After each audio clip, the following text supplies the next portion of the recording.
सुबह के 8 बज रहे थे। वहीं एक बड़े से किंग साइज बेड पर 3 लोग सुकून से सो रहे थे। ये तीनों कोई और नहीं बल्कि अहान, अरहान और आही थे। वो तीनों इस वक्त दुनिया से बेखबर एक दूसरे को अपने बाहों में महसूस कर रहे थे।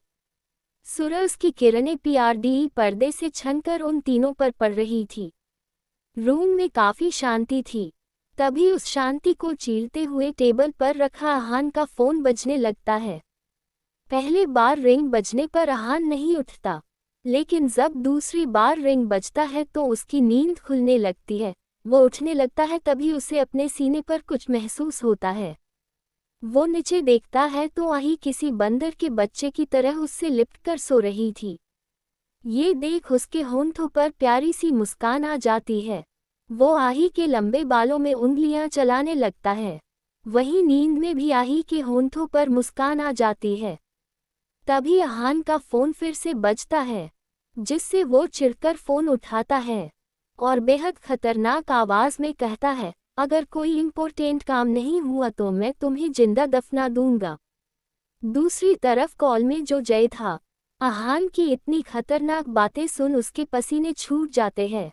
उसने उम्मीद भी नहीं की थी कि सुबह सुबह उसे अपने बॉस की इतनी खतरनाक बातें सुनने मिलेगी। वो तो यही सोच रहा था कि मैंने ऐसा क्या किया जो मेरा बॉस मुझे धमकियां दे रहा है। ये सब बस वो मन में सोच सकता था, क्योंकि उसका बॉस किसी जल्लाद से कम नहीं था। और अपने बॉस से कुछ कहना मतलब साक्षात शेर के मुंह में हाथ डालने जैसा था। जय को कुछ न कहता देख अहान की भौवें तन जाती है। वो दांत पिसते हुए कहता है, कहाँ मर गए? जवाब दो। उद्धरण चिन्ह। फिर से एक बार अहान की खतरनाक आवाज सुन जय हड़बड़ा जाता है और किसी रट्टे तोते की तरह कहता है, वो सर आपकी 11 बजे मीटिंग है, और आप। वो इतना ही कहता है कि अहान उसकी पूरी बात सुने बगैर कॉल काट देता है और अपने मोबाइल में टाइम देखता है, जहां 8 बज रहे थे। ये देख वो चौंक जाता है, क्योंकि आज से पहले वो कभी इतनी देर तक नहीं सोया था। अहान एक नज़र अपने ऊपर सो रही आही को देखता है, जो दुनिया से बेखबर आराम से सो रही थी। उसके लंबे बाल पूरी तरह अहान के ऊपर फैले हुए थे, लेकिन फिर भी अहान के चेहरे पर चिढ़ नहीं, बल्कि एक सुकून नजर आ रहा था। वो धीरे से आही को बिस्तर पर सुलाता है, जिसके बाद आही लुढ़कते हुए जाकर अरहान के सीने से चिपक जाती है। वहीं अरहान भी उसे अपने बाहों में प्यार से भर लेता है। ये देख अहान नामे सर हिला बेड से उठता है और सीधा वॉशरूम में चला जाता है, क्योंकि उसके पास जिम में पसीना बहाने का वक्त नहीं था। कुछ ही देर में अहान वॉशरूम से बाहर आता है। इस वक्त उसने अपने कमर पर सफ़ेद रंग का तौलिया लपेट रखा था। उसके बालों से पानी टपककर उसके सिक्स पैक एब्स पर फिसल रहा था, जिससे उसका लुक हद से ज़्यादा हॉट नज़र आ रहा था। अगर इस वक्त अहान को इस अवतार में कोई लड़की देखती तो वो अपने नजरें हटाना ही भूल जाती, लेकिन उसकी बुरी किस्मत की उसकी बीवी घोड़े हाथी बेचकर सो रही थी। अहान क्लोजेट में जाता है और कुछ ही देर में पूरी तरह तैयार होकर बाहर आता है। इस वक्त उसने ब्लैक 3 पीस सूट पहन रखा था, जिसमें उसकी पर्सनैलिटी गजब का था, जो किसी भी बॉलीवुड अभिनेता को मात दे सकता था। अहान ड्रेसिंग टेबल के पास जाकर अपने कपड़ों में परफ्यूम छिड़कने लगता है। तभी आही आंखें मलते हुए उठकर बेड पर बैठ जाती है और एकटक अहान को निहारने लगती है, या यूं कहूं कि ताड़ने लगती है। वहीं अहान भी ये चीज़ बखूबी महसूस कर रहा था। वो आही की तरफ पलट उसे छेड़ते हुए कहता है, क्या बात है जान, क्या देख रही हो? तुम कहो तो। अपने कपड़ों की तरफ इशारा कर, ये उतार दूं, उसके बाद तुम आराम से निहार लेना। उद्धरण चिन्ह। अहान के मुंह से ऐसी बेशर्मी भरी बातें सुन आही के कान और गाल शर्म से लाल हो जाते हैं। वहीं उसकी आंखें भी हैरानी से चौड़ी हो जाती है, क्योंकि इस तरह की बातें उसने सिर्फ अरहान के मुंह से सुना था। अहान के मुंह से ऐसी बातें सुनना किसी चमत्कार की तरह था। तभी आही के दिमाग में भी एक खुराफात आता है। वो अहान को देखते हुए मुस्कुराकर कहती है, मैं तो आपको निहारूंगी। आखिरकार आप मेरी प्रॉपर्टी है। उद्धरण चिन्ह। आही की बातें सुन अहान एक आईब्राउ उचकाकर कहता है, अच्छा जी मैं आपकी प्रॉपर्टी हूँ। आही हाँ में सर हिला खिलखिला कर हंसने लगती है। तभी अहान आही को चिढ़ाते हुए कहता है, जाकर नहा लो, वरना लोग पागल समझ तुम्हें ले जाएंगे। उद्धरण चिन्ह। अहान की बातें सुन आही आंखें छोटी कर कहती है, मैं पागल नहीं हूँ। उद्धरण चिन्ह। इतना कह वो फुला लेती है। वहीं अहान के होंठों पर हल्की सी मुस्कान आ जाती है। तभी आही का ध्यान अहान के कपड़ों पर जाता है। वो कहती है, आप कहीं जा रहे हो क्या? उद्धरण चिन्ह। अहान, हाँ मेरी एक इम्पोर्टेंट मीटिंग है।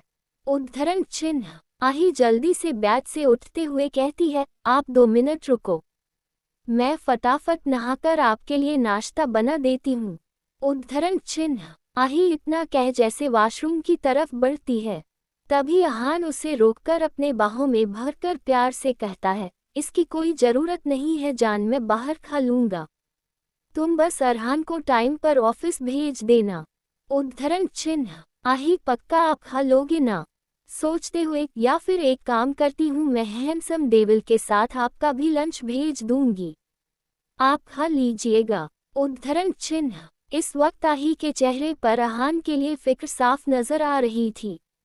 वहीं आही को खुद की चिंता करते देख अहान को काफी अच्छा लग रहा था। वो आही के माथे को प्यार से चूम कर कहता है, अपना ख्याल रखना। उद्धरण चिन्ह। अहान के होंठों का स्पर्श अपने माथे पर महसूस कर आही की आंखें अपने आप बंद हो जाती है। लेकिन जब वो आंखें खोलती है तो वहां अहान नहीं था। ये देख वो थोड़ी मायूस होती है और वॉशरूम की तरफ बढ़ जाती है। पूर्णविराम पूर्णविराम। अरहान आराम से पेट के बल सोया हुआ था। तभी उसे चूड़ियों की आवाजें आने लगती हैं। वो अपनी उनिंदी आंखें खोलकर देखता है तो उसे ड्रेसिंग टेबल के पास आही अपने बाल सुखाती नजर आती है। आही को देख एक ही झटके में अरहान की नींद उड़ जाती है और वो आंख फाड़े आही को देखने लगता है। इस वक्त आही ने लाल रंग की खूबसूरत सी साड़ी पहन रखा था। ब्लाउज बैकलेस था जिससे आही की गोरी पीठ साफ नजर आ रही थी। ये सब देख अरहान का गला सूख रहा था। आही की पीठ पर पानी की बूंदें ओस के मोती के तरह चमक रहे थे, जो अरहान को अपने तरफ आकर्षित कर रहे थे। उसकी हालत खराब हो रही थी, लेकिन इन सब चीजों से बेखबर आही अपने गीले बालों को उलझाने और सुझाने में व्यस्त थी। वो अभी अपने बालों को उलझा ही रही थी कि उसे अपने पीठ पर किसी की गर्म सांसें महसूस होती हैं, जिससे वो अंदर तक सिहर जाती हैं। आही शीशे में देखती है तो उसे अरहान का अक्स नजर आता है, जो मदहोशी से उसके पीठ को चुम रहा था। अरहान के होंठों का स्पर्श अपने पीठ पर महसूस कर आही तेज तेज सांसें लेते हुए कहती है, आप ये। उद्धरण चिन्ह। वो इतना ही कहती है कि अरहान उसे पीछे से बाहों में भर उसके कान में मदहोशी भरी आवाज में कहता है, शह, बस मुझे फील करो। उद्धरण चिन्ह। इतना कह वो उसे गले को चूमने लगता है। अरहान के इस तरह चूमने से आही का खुद पर से कंट्रोल खोता जा रहा था। वो अपने होंठों को दांतों तले दबा लेती है और तेज तेज सांसें लेने लगती हैं। अरहान के हाथ आही के पेट पर घूम रहे थे। वो एक नज़र आही को देखता है, जो पूरी तरह मदहोश हो चुकी थी। आही को इस तरह देख उसके होंठों पर डेविल स्माइल आ जाती है। वो झट से आही से अलग होता है और अपने बालों में हाथ फेरते हुए स्टाइल से कहता है, क्या जान, तुम भी ना मुझे ऑफिस के लिए लेट कर देती हो। उद्धरण चिन्ह। अरहान की बातें सुना ही मुंह खोले उसे देखने लगती है, क्योंकि अरहान ने काफी सफाई से उस पर इल्जाम लगा दिया था। आही आंखें छोटी कर घुरते हुए कहती है, मैंने लेट करवाया है ना, अब आइएगा मेरे पास, तब बताऊंगी आपको। इतना कह वो अपना मुंह फुला लेती है, जिसमें वो काफी प्यारी लग रही थी। वहीं आही को ऐसे देख अरहान उसे छेड़ते हुए कहता है, पास तो मैं तुम्हारे आऊंगा, वो भी हद से ज्यादा पास, कोई मुझे रोक नहीं सकता। आही को चिढ़ाते हुए, वैसे जान, कल हमारे नीचे तुम काफी प्यारी आवाजें निकाल रही थी, फिर से वो आवाजें निकालो ना। अरहान की ऐसी बेशर्मी भरी बातें सुना ही कि कान गर्म हो जाते हैं और चेहरा शर्म से जलने लगता है। वो आंखें फाड़े अरहान को देखने लगती हैं। तब अरहान उसे फिर से छेड़ते हुए कहता है, जान, अगर तुम्हें देखना ही है तो मैं कपड़े उतार दूं। उद्धरण चिन्ह। इतना कह वो एक आंख दबा देता है। उसके बाद झट से वॉशरूम में भाग जाता है। वहीं आही का तो मुंह खुला का खुला रहा जाता है। उसका बस चलता तो वो अभी गड्ढा खोद उसमें छुप जाती। आही अपने सर पर चपेट लगाकर कहती है, हे भगवान जी, चुन चुनकर आपने मुझे ऐसा पति दिया है। एक है जिसके चेहरे पर हमेशा सीरियस एक्सप्रेशन रहता है, उसके अलावा कोई एक्सप्रेशन नहीं होता। और एक ये साहबजादे हैं जो मुझे छेड़ने का एक मौका नहीं छोड़ते। पता नहीं मुझ मासूम बच्ची का क्या होगा। उद्धरण चिन्ह। आही अपने सर झटकती हैं और ड्रेसिंग टेबल के पास जाकर सिंदूर की डिब्बी से सिंदूर निकालकर लगा लेती हैं। उसके बाद कमरे से निकल जाती हैं। कुछ ही देर में अरहान पूरी तरह तैयार होकर नीचे आता है। इस वक्त उसने ब्लू 3-पीस सूट पहन रखा था जिसमें वो काफी हैंडसम लग रहा था।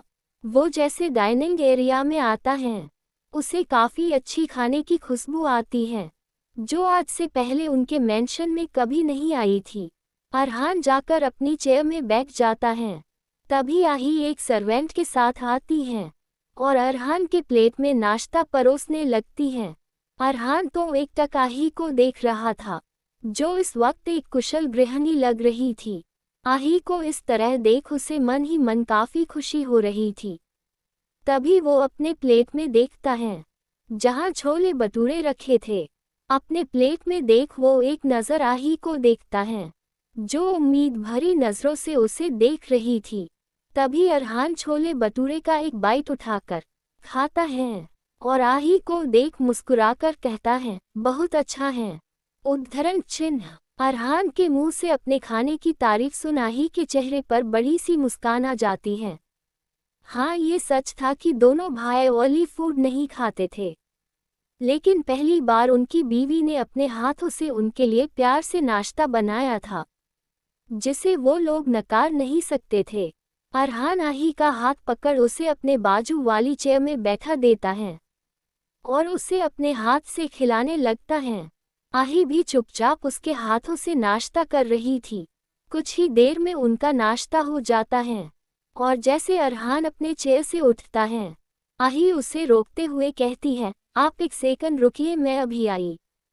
उद्धरण चिन्ह। इतना कह वो जल्दी से किचन में जाती हैं और खाने का डब्बा लेकर आती हैं और अरहान को देकर कहती है, इसमें डेविल के लिए नाश्ता है। वो सुबह बिना नाश्ता किए चल गए थे। उद्धरण चिन्ह। अरहान मुस्कुराकर हाँ में सर हिला कहता है, ठीक है, मैं खिला दूंगा तुम्हारे डेविल को, लेकिन मुझे अच्छे से बाय तो करो। उद्धरण चिन्ह। आही असमंजस से कहती है, अच्छे से बाय कैसे कहते हैं? उद्धरण चिन्ह। वो इतना ही कहती है कि अरहान हौले से उसके होंठों को चुम लेता है जिससे आही एकदम से चिहुक जाती है और अपनी बड़ी बड़ी आंखों से अरहान को देखने लगती है। तभी अरहान अपने होंठों पर जीभ फेरते हुए कहता है, डिलीशियस। ऐसे होती है अच्छी वाली बाय। उद्धरण चिन्ह। इतना कह वो वहां से चला जाता है और जाते जाते आही के चेहरे पर हल्की सी मुस्कान छोड़ जाता है। पूर्णविराम पूर्णविराम। कांच की बनी एक ऊंची इमारत जो वहां मौजूद सारी बिल्डिंग से काफी हटकर थी। उसी इमारत के टॉप फ्लोर में मौजूद केबिन। उस फ्लोर पर उस केबिन के अलावा बस एक केबिन मौजूद था। बाकी उस फ्लोर पर पिन ड्रॉप साइलेंस था जिससे साफ पता चल रहा था कि वो फ्लोर जिस शख्स का है उसे शोर शराबों से सख्त नफरत है। फ्लोर पर बना एक केबिन जो ग्रे रंग का था। वो केबिन देखने में काफी बड़ा था। वहीं उस केबिन में अरहान अपने पैर पर पैर चढ़ाए किसी राजा की तरह अपने चेयर में बैठा एक फाइल पढ़ रहा था। उसका पूरा ध्यान उस फाइल पर था। इस वक्त उसके चेहरे के एक्सप्रेशन पूरी तरह से सख्त थे। अरहान इस वक्त एक पक्का बिजनेसमैन लग रहा था। अरहान का पूरा ध्यान अपने फाइल में था। वही जय सर झुकाए खड़ा कांप रहा था, क्योंकि अहान की मौजूदगी उस शांत माहौल को इतना खतरनाक बना रही थी कि अच्छों का डर से पसीना छूट जाए। जय तो कब से बस इंतजार कर रहा था कि कोई चमत्कार हो और वो यहाँ से नोट 211 हो। वो अभी मन ही मन भगवान को याद कर ही रहा था कि तभी केबिन का दरवाजा खुलता है और अरहान केबिन में आता है। अरहान को अंदर आया देख जय थोड़ा चैन की सांस लेता है। वो ये बात जानता था कि अरहान भी किसी शैतान से कम नहीं है, लेकिन वो हर समय अरहान की तरह सीरियस नहीं रहता है, इसीलिए उसे अरहान से ज़्यादा डर नहीं लगता है, बल्कि उसे इस वक्त अरहान के रूप में देवता नजर आ रहा था, जो उसे उसके सन की जल्लाद बॉस से बचाने आया है। जय काफी प्यार से अरहान को निहार रहा था। जय को खुद की तरफ इस तरह प्यार से निहारते देख अरहान आंखें छोटी कर कहता है, तुम मुझे जो समझ रहे हो वो मैं नहीं हूँ, मैं स्ट्रेट हूँ। पहले तो जय को अरहान की बातें समझ नहीं आती, लेकिन जब उसे अरहान के बातों का मतलब समझ आता है तो वो झेप जाता है। जय अपने बालों में हाथ फेर धीरे से कहता है, सर मुझे लड़कियों में इंटरेस्ट है। उद्धरण चिन्ह। जय की बातें सुन अरहान की हंसी छूट जाती है। वो हंसते हुए कहता है, तब तो तुम जल्दी लड़की ढूंढ लो, वरना मेरे जल्लाद भाई के चक्कर में रहे तो लड़की तो दूर, उसकी अम्मा भी नहीं मिलेगी, सन्यासी बनना पड़ेगा। अरहान की बातें सुन जय ब्लस करने लगता है। वहीं अरहान अपने भाई को घूर रहा था, क्योंकि वो उसे उसके सामने ही जल्लाद कह रहा था, लेकिन उसने कुछ नहीं कहा, क्योंकि वो जानता था कि उसका भाई उसे जल्लाद ही कहता है और इसमें कुछ नया नहीं था। अगर अरहान के जगह किसी और ने ये कहने की जुर्रत की होती तो अब तक उसकी लाश भी किसी को नसीब नहीं होती। अरहान इशारे से जय को जाने के लिए कहता है, जिसके बाद जय केबिन से ऐसे भागता है जैसे झुंड में उसके पीछे कुत्ते पड़े हुए हो। जय को इस तरह भागते देख अरहान की फिर हंसी छूट जाती है। उस शांत खतरनाक माहौल में बस अरहान की हंसी ही गूंज रही थी, जिससे इरिटेट होकर अरहान अपनी सर्द आवाज में कहता है, मेरे केबिन में आने की कोई खास वजह? उद्धरण चिन्ह। अरहान अपने हाथ में पकड़े खाने के डब्बे को टेबल पर रखकर कहता है, आप बिना नाश्ता किए आ गए थे, इसीलिए हमारी जान ने अपने प्यारे प्यारे हाथों से नाश्ता बनाकर आपके लिए भेजा है। उद्धरण चिन्ह। अरहान की बातें सुन अरहान के आंखों में चमक आ गई थी। ये सिर्फ वही जानता था कि उसे अंदर से कितनी खुशी हो रही है, सिर्फ ये जानकर कि उसकी जान ने उसके लिए अपने हाथों से बना हुआ नाश्ता भिजवाया है। अब उसे एक तसल्ली हो रही थी कि आही उनके रिश्ते को दिल से अपना रही है, क्योंकि आही को कैद करके रखना उसे भी अच्छा नहीं लग रहा था। अरहान जल्दी से डब्बे से खाने की टिफ़िन निकालता है और जैसे टिफ़िन खोलता है, उसके चेहरे पर असमंजस के भाव आ जाते हैं, क्योंकि टिफ़िन में छोले भटूरे थे।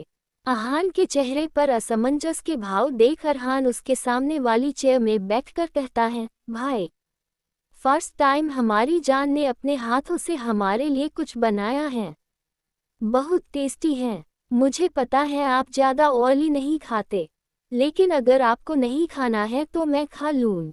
उद्धरण चिन्ह। इतना कह वो जैसे टिफ़िन लेने जाता है, तभी अरहान टिफ़िन को अपने करीब खींचकर कहता है, ये मेरे लिए है तो मैं ही खाऊंगा। उद्धरण चिन्ह।